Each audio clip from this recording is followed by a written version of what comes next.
Creativity, innovation और marketing की मिसाल दिए जाने वाले, जिनका नाम है स्टीव जॉब्स, उनके कमेंसमेंट स्पीच को लेकर के मैं आया हूं, जो उनकी कमेंसमेंट स्पीच स्टैनफोर्ड यूनिवर्सिटी में हुई थी। इससे काफी कुछ हम सीख सकते हैं और उनके लर्निंग्स को मैं लेकर के आज माइंड मैप के थ्रू आया हूं। 3 कहानियां उन्होंने शेयर की थी अपने जिंदगी के बारे में। ये 3 कहानियां क्या क्या है? सबसे पहले मैं आपको स्टीव जॉब्स के बैकग्राउंड के बारे में अगर बताऊं तो Steve jobs founder and CEO Apple computers के रह चुके हैं, और एप्पल कंप्यूटर्स के अलावा, एप्पल इनकॉर्पोरेशन के अलावा, इन्होंने पिक्सार और नेक्स्ट जैसी 2 कंपनी और उन्होंने स्थापना की। इन्होंने कई सारे प्रोडक्ट्स, जो रेवोल्यूशनरी प्रोडक्ट्स, बहुत ही पूरी दुनिया को हिला देने वाले प्रोडक्ट्स, जो पूरी दुनिया आज इनके प्रोडक्ट्स के पीछे पागल है, उन प्रोडक्ट्स को वो लेकर के आए। आखिर क्या जादू था उनके अंदर? आईमैक निकाला, फिर आईपॉड निकाला, आईफोन निकाला, आईपैड निकाला, और न जाने कितने सारे प्रोडक्ट्स वो लेकर के आए। और पर्सनल कंप्यूटर्स की दुनिया की अगर बात की जाए तो पर्सनल कंप्यूटर्स में वो रेवोल्यूशन ले गया है, एक नया बदलाव लेकर के आए, बहुत बड़ा बदलाव लेकर के आए। इंडिया ट्रैवल उन्होंने किया, और इंडिया ट्रैवल करते करते उन्होंने एनलाइटनमेंट की खोज में उन्होंने इंडिया के कई सारे शहर को, भारत के कई सारे शहर का भ्रमण भी किया, घूमा, और काफी कुछ यहां से भी लेकर के गए। और एप्पल कंप्यूटर्स, जो उनकी बनाई हुई कंपनी है, उससे उन्हें बेदखल कर दिया गया था, लेकिन किस तरह से वो एप्पल में फिर से वापस आए और फिर से सीईओ बने, इसकी भी कहानी उन्होंने इसमें शेयर की थी। तो अगर आज के एप्पल के मार्केट शेयर के बारे में हम बात करें तो 2.57 ट्रिलियन यूएस डॉलर्स, अगर आप इसको देखें ये स्क्रीन पर, 2.57 ट्रिलियन यूएस डॉलर्स, जो कि पूरे वर्ल्ड की सबसे मार्केट कैपिटलाइजेशन से अगर बात करें तो नंबर 1 कंपनी है एप्पल। हिंदी में अगर इसके कैलकुलेशन को देखें तो 2500 अरब डॉलर्स का मार्केट कैपिटलाइजेशन, पूरे वर्ल्ड की सबसे वैल्यूएबल कंपनी एप्पल को माना जाता है आज भी। और ये स्टीव जॉब्स की ही देन है, जो उन्होंने इस कंपनी को यहां तक पहुंचाया। तो स्टैनफोर्ड यूनिवर्सिटी में उन्होंने क्या बात की? उन्होंने 3 कहानियों के बारे में अपने बात की, अपने जिंदगी की 3 कहानियां बताई। और सबसे पहली उनकी जो कहानी है वो है कनेक्टिंग द डॉट्स के बारे में। दूसरी कहानी उन्होंने बताई लव एंड लॉस के बारे में। और तीसरी कहानी जो उन्होंने बताई वो मृत्यु के बारे में, डेथ के बारे में उन्होंने बताई। तो सबसे पहले हम पहली कहानी को लेकर के चलते हैं। कनेक्टिंग द डॉट्स के बारे में उन्होंने क्या बताया? उनको जब स्टैनफोर्ड यूनिवर्सिटी में बुलाया गया था उनको सम्मानित करने के लिए, तो उन्होंने बताया कि ग्रेजुएशन सेरेमनी, मैंने ग्रेजुएशन तो अटेंड नहीं किया, लेकिन मैं ग्रेजुएशन सेरेमनी में आज सबसे नजदीक इसलिए यहां पर ये स्टैनफोर्ड यूनिवर्सिटी में ही पहुंचा हूं।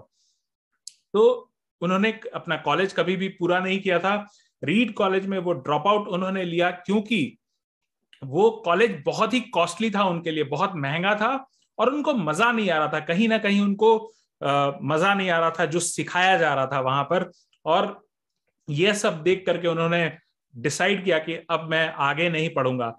उन्होंने डिसाइड किया कि I will follow my curiosity and intuition. उनके अंदर बहुत सारे सवाल थे, वो अपनी क्यूरियोसिटी को लेकर के आगे बढ़ना चाहते थे, वो अपने इंट्यूशन को, यानी कि अपने अंदर की जो आवाज है उसको लेकर के आगे बढ़ना चाहते थे।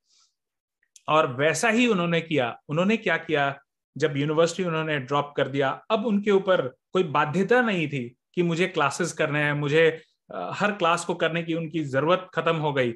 और उन्होंने क्या किया कि जो जो क्लास उनको मजा आता था करने में, और ऐसा करने में उनको बहुत सारी प्रॉब्लम्स भी आई, क्योंकि बहुत सारी समस्याएं इसलिए आई क्योंकि वो रेगुलर क्लास तो कर नहीं रहे थे और वहां रहना भी था, खर्चा भी था। तो उन्होंने क्या किया, कोक के बॉटल्स को, जो खाली बॉटल होते हैं कोक के, उनको वापस कर करके उससे कुछ छोटे मोटे पैसे जो मिलते थे उससे अपना गुजारा कर रहे थे। और वहां यूनिवर्सिटी में ही कहीं ना कहीं वो जमीन पे सोया करते थे, और इस तरह से वो अपना खर्चा निकाल रहे थे। लेकिन अब उनको जो हर क्लास करने की बाध्यता थी वो एकदम खत्म हो गया, और अब वो सिर्फ उन क्लासेस को करना शुरू कर दिया उन्होंने जिसमें उनको बहुत मजा आता था, जैसे कि कैलीग्राफी के क्लासेस। कैलीग्राफी क्या है, जैसे आपने कंप्यूटर में देखा होगा अलग अलग फॉन्ट्स होते हैं, तो उन फॉन्ट्स की तरह कैसे नए फॉन्ट्स को डेवलप किया जा सकता है, वो फॉन्ट्स को बनाना सीखे हाथों से, कैसे हम फॉन्ट्स को अलग अलग तरीके से फॉन्ट्स को जो लिखने का तरीका है वो बदल करके और कितना स्टाइलिश वे में लिख सकते हैं, उसके ऊपर जो उन्होंने क्लासेस अटेंड की। और उनको पता भी नहीं था कि ये कैलीग्राफी क्लासेस उनके लिए क्या करने वाले हैं, पर उनको बहुत मजा आ रहा था उसमें और उन्होंने उसको अटेंड करना शुरू कर दिया। और 10 साल के बाद जब उन्होंने पहला मैकिंटोश कंप्यूटर बनाया, और पहला मैकिंटोश कंप्यूटर बनाने के बाद उसमें पहली बार वो फॉन्ट्स जो कैलीग्राफी उन्होंने अपने कॉलेज ड्रॉप आउट के समय में सीखा था उसको वो लेकर के आए और मैक में इंस्टॉल किया, मैक में उसको ढाला। वो बताते हैं कि ये स्टाइलिश फॉन्ट्स आज कंप्यूटर में होते ही नहीं, माइक्रोसॉफ्ट ने भी इसको कॉपी किया। वो बताते हैं कि किस तरह से आज हर इंसान के कंप्यूटर्स में अगर अलग अलग स्टाइल के फॉन्ट्स हैं तो उनके कैलीग्राफी क्लासेस की देन है, वरना इतने बढ़िया फॉन्ट्स कंप्यूटर में शायद होते भी नहीं। इसमें ये बताते हैं कि कनेक्टिंग द डॉट्स, यानी कि ये डॉट्स को कैसे कनेक्ट करता है। आप डॉट्स को कनेक्ट कर सकते हैं, लेकिन आप पीछे देख करके ही डॉट्स को कनेक्ट कर सकते हैं, कभी भी डॉट्स को आगे देख करके कनेक्ट नहीं कर सकते हैं। उनका यहाँ पर जो लर्निंग है वो उन्होंने बताया, कैलीग्राफी क्लासेस अगर वो कर रहे हैं उनको समझ में नहीं आएगा कि आगे जाकर के ये मुझे कैसे मदद करेगा, लेकिन अब जब उन्होंने मैकिंटोश कंप्यूटर बनाया और उसमें कैलीग्राफी क्लासेस के फायदे मिले, तब अब वो कनेक्ट कर सकते हैं कि जो उन्होंने सीखा था उसका फायदा अब जाकर के मिल रहा है, कहीं ना कहीं जाकर के आपको उसका फायदा मिलता है। जो भी आप काम कर रहे हो जिसमें आपको मजा आ रहा है, उस काम को करते हुए आपको आगे जाकर के आखिर समझ में आता है कि उसका फायदा क्या मिलने वाला है आपको। इसके फायदों के लिए आपको इंतजार करना होगा और आगे बढ़ना होगा, विश्वास के साथ, पूरे फेथ के साथ आपको आगे बढ़ना होगा। और इस तरह से वो बताते हैं कि आप डॉट्स को कभी भी फ्यूचर में सोच करके कनेक्ट नहीं कर सकते हैं। हमेशा हमें, जब हम आगे बढ़ जाते हैं, जब हम फ्यूचर में कोई काम जब करते हैं, तब हमें समझ में आता है कि आखिर हमने वो पीछे जो काम किया, पहले जो काम किया, वो क्यों किया, और उसका मतलब आपको समझ में आने लगता है। बहुत बार हमें विश्वास नहीं होता है कि ये काम आखिर मैं क्यों कर रहा हूं, आपको विश्वास नहीं आता, आपको मजा नहीं आता, आपको लगता है कि पता नहीं मैं सफल हो पाऊंगा अभी कि नहीं हो पाऊंगा। लेकिन अगर आप अपने ऊपर विश्वास करें, भगवान के ऊपर विश्वास करें और आगे बढ़ें पूरे फेथ के साथ, पूरे विश्वास के साथ, और कहीं ना कहीं आपको वो उस काम का फायदा जब आगे जाकर के मिलता है, तब आपको समझ में आता है कि वो डॉट्स कनेक्ट हो रहे हैं। और इस तरह से उन्होंने बताया कि अपने ऊपर ट्रस्ट रखें, पूरा विश्वास रखें, और ये हमेशा विश्वास रखें कि डॉट्स हमेशा आगे जाकर के कनेक्ट होंगे, यानी कि आपकी मेहनत बर्बाद नहीं जाएगी, आपकी मेहनत कुछ ना कुछ रंग लेकर के आएगी और आपको इसका फायदा मिलेगा। ये उनकी स्टोरी से हमें सीखने को मिला, जो कि पहली स्टोरी थी उनकी, कनेक्टिंग द डॉट्स। अब अगले स्टोरी के ऊपर चलते हैं। दूसरी कहानी है लव एंड लॉस के बारे में, यानी कि उनके काम के प्रति जो उनका बहुत एक बेइंतहा जो प्यार था अपने काम के प्रति, और उस काम को करते हुए कैसे उनके लाइफ में बहुत सारे प्रॉब्लम्स आए, बहुत सारी सैक्रिफाइसेस, बहुत कुछ उन्होंने तकलीफें सही, उसके बारे में उन्होंने बात किया। उन्होंने बताया कि किस तरह से 20 साल की उम्र में उन्होंने एप्पल कंप्यूटर्स की स्थापना की, मात्र 2 लोगों ने मिलकर के, एक स्टीव जॉब्स और एक उनके पार्टनर थे। 20 साल की उम्र में एप्पल कंप्यूटर्स की शुरुआत की एक गराज के अंदर, एक छोटे से गराज के अंदर उन्होंने जब शुरुआत की, और मात्र 10 साल के अंदर, यानी कि जब वो 30 साल के हुए, वो एप्पल कंप्यूटर्स अगले 10 साल में $2 बिलियन की कंपनी बन गई और 4000 एम्प्लॉइज उस कंपनी में काम करते थे। तो इतना बड़ा अचीवमेंट मात्र 10 साल में उन्होंने पाया। और इसके बाद जब वो कंपनी अपने चरम सीमा पर थी, जब बेस्ट स्टेज पर थी, अपने सबसे अच्छे स्टेज पर थी, कुछ बोर्ड ऑफ डायरेक्टर्स ने मिल करके स्टीव जॉब्स को हटाने का निर्णय किया और स्टीव जॉब्स को खुद की कंपनी बनाई हुई कंपनी से ही निकाल दिया गया। सोचिए क्या हुआ होगा, कैसा लगा होगा उनको, और उनको ऐसा लगा कि अब तो गेम खत्म हो चुका है।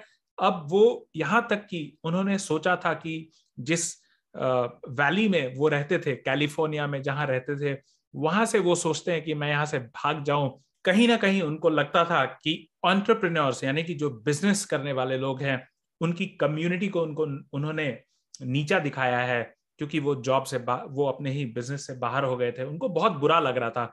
बट लेकिन एक बहुत बड़ी चीज थी कि वो अभी तक अपने काम से बहुत प्यार करते थे। वो जो करते थे उसमें उनको बहुत ज्यादा मजा आता था, और आज भी उनका प्यार कभी भी कम नहीं हुआ था जब उनको अपनी ही कंपनी से बाहर निकाल दिया गया था।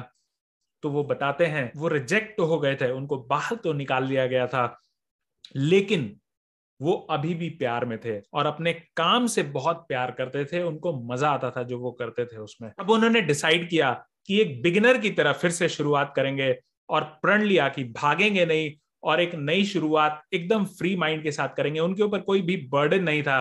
तो फिर वो क्या करते हैं, एक नई कंपनी की स्थापना करते हैं जिसका नाम है नेक्स्ट, और एक कंपनी की स्थापना करते हैं पिक्सार। ये कुछ इसमें से एनिमेशन स्टूडियो कंपनीज थे।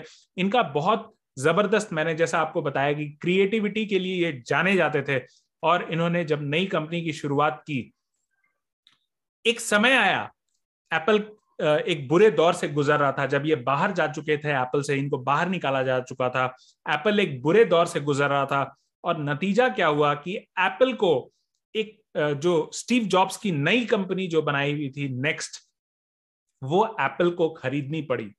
और जब एप्पल ने नेक्स्ट को खरीदा, स्टीव जॉब्स वापस एप्पल में आए। एप्पल के सीईओ बने, और एप्पल को फिर से वो टॉप पे ले जाते हैं।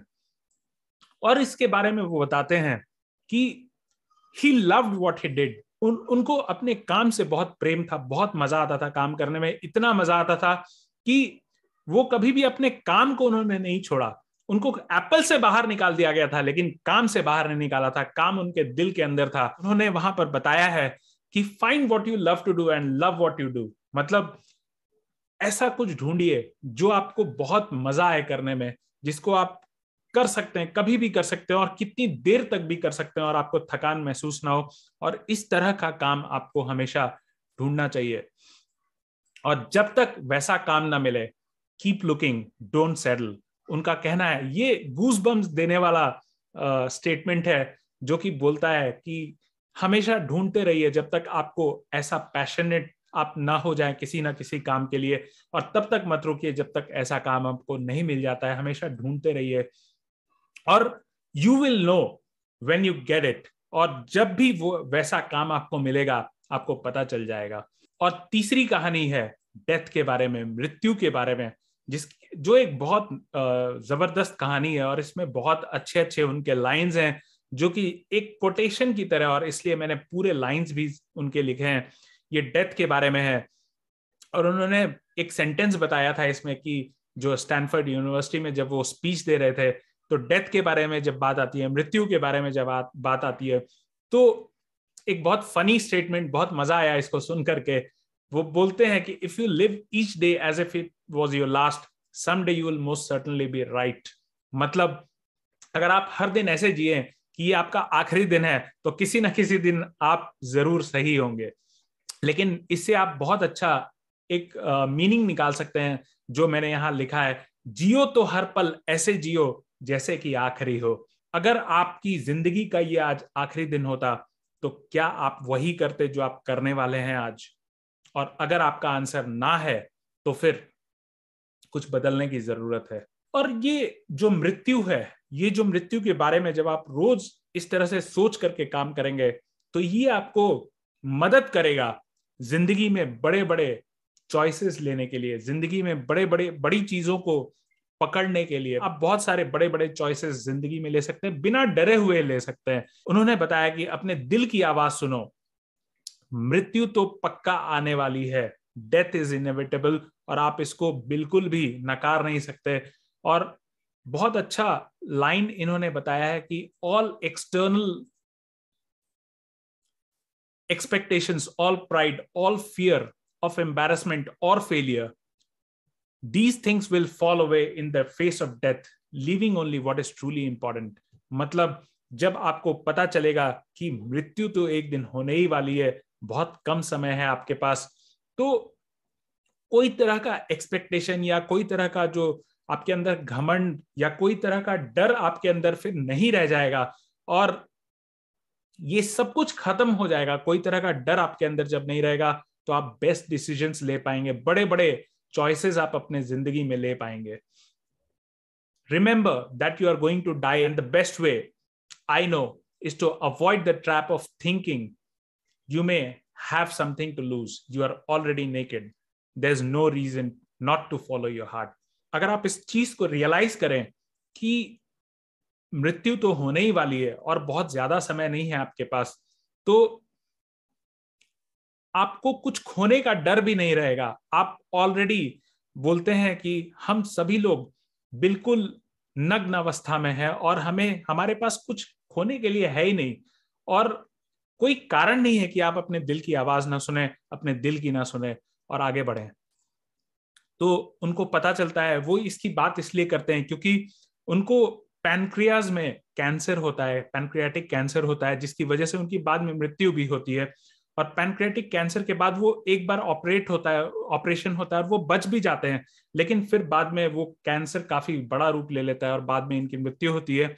तो जब पैनक्रियाटिक कैंसर इनको होता है तो डॉक्टर्स इनको बोलते हैं कि आप अपनी तैयारी कर लीजिए मृत्यु के लिए अपनी। डॉक्टर लोगों ने उनको जब इससे अवगत कराया कि अब आपके पास ज्यादा समय नहीं है, ये उनकी जिंदगी का एक बहुत बड़ा बदलाव उनकी जिंदगी में लेकर के आया। और वो बताते हैं कि कोई भी मरना नहीं चाहता है, यहां तक कि जो स्वर्ग जाना चाहते हैं वो मर करके स्वर्ग नहीं जाना चाहते हैं। और कितनी अच्छी लाइन है यहाँ पर, no one wants to die, even people who want to go to heaven don't want to die to get there, and yet death is the destination we all share, no one has ever escaped it. मतलब इस मृत्यु से कोई बचा नहीं है और हम सब वहीं पहुंचने वाले हैं, हम सब की मृत्यु अल्टीमेटली होने वाली है। और जितना जल्दी आप इस चीज को रियलाइज कर लें, आपके सामने कोई बंधन नहीं होगा, किसी चीज से आप डरेंगे नहीं, और बड़े बड़े डिसीजंस लेने में आपको ये मदद करेगी। ये आपकी जिंदगी का एक चेंज एजेंट, एक बदलाव लाने का एक बहुत बड़ा एक जरिया बन सकता है, ये एहसास की हमारी मृत्यु होने वाली है। It clears out the old to make the way for the new. मतलब हर एक इंसान मरता है और जितने भी पहले के लोग हैं वो मरते हैं, और फिर वो नया जगह बनता है नए लोगों को आने के लिए। जब मृत्यु होती है तो नए लोगों का जन्म होता है और नए लोग आते हैं इस धरती पर। और उन्होंने बताया कि एक समय आएगा जब, वो समय बहुत दूर नहीं है, उन्होंने बताया वो समय आएगा, someday not too long from now you will gradually become old and be cleared away। मतलब एक ना एक दिन, बहुत ज्यादा दिन नहीं है, एक ना एक दिन आएगा जब हम सब की भी मृत्यु होगी और उसके बाद हम साफ हो जाएंगे और नए लोग फिर से इस धरती पर आएंगे। तो हमारा समय बहुत लिमिटेड है, बहुत ही कम समय है हमारे पास, इसलिए कभी भी इस समय को किसी और की जिंदगी जीने के लिए, किसी और के थोपे हुए जिंदगी को जीने के लिए मत इस्तेमाल कीजिए। अपने जिंदगी का भरपूर लाभ उठाइए, अपने जिंदगी को भरपूर तरीके से जीना चाहिए। Don't let the noise of others' opinion drown out your own inner voice. Have the courage to follow your heart and intuition. Everything else is secondary. मतलब वो बताते हैं कि अपने अंदर की, अपने दिल की आवाज को सुनिए। आपको लगता है कि नहीं यही मुझे करना है, और अगर आप उसके ऊपर पूरी तरह से अपने काम से प्यार करते हैं तो उस काम के लिए आगे बढ़िए, उसके लिए आगे जाइए और अपने दिल की आवाज सुनिए। फिर उन्होंने बताया कि द होल अर्थ कैटलॉग एक मैगजीन होती थी, और जब वो छोटे थे तो उनके लिए वो बाइबल की तरह, उनके जनरेशन के लिए वो बाइबल की तरह होती थी। वो एक ऐसी मैगजीन थी जो आज जैसे आप गूगल देखते हैं, तो वो उस समय का गूगल पेपर पे, मैगजीन के अंदर में वो सारा इंफॉर्मेशन होता था जैसे गूगल के ऊपर होता है, और पूरे वर्ल्ड का इंफॉर्मेशन होता था। और उस मैगजीन में एक बहुत, उसकी आखिरी जो पब्लिकेशन थी उसमें एक बहुत अच्छा सेंटेंस उनको मिला था, बहुत अच्छा वाक्य उन्होंने पढ़ा था, और वो वाक्य वो बताते हैं कि वो उस मैगजीन का आखिरी पब्लिकेशन था, और उसमें वो वाक्य लिखा था जिसका नाम था stay hungry stay foolish. Stay hungry stay foolish के बारे में अगर मैं आपको बताऊं, ये इसका मतलब क्या है, तो आप हमेशा हंग्री यानी कि क्यूरियस रहिए, और उनका कहना है कि हमेशा सवाल कीजिए, हर चीज के बारे में सवाल कीजिए, और हमेशा ईगर रहें कुछ भी नया सीखने के लिए, कुछ नया समझने के लिए। कोई भी नई चीज जब आपके सामने आती है तो उसको समझने के लिए, सीखने के लिए और हमेशा जानने के लिए उस चीज के प्रति जागरूक रहें।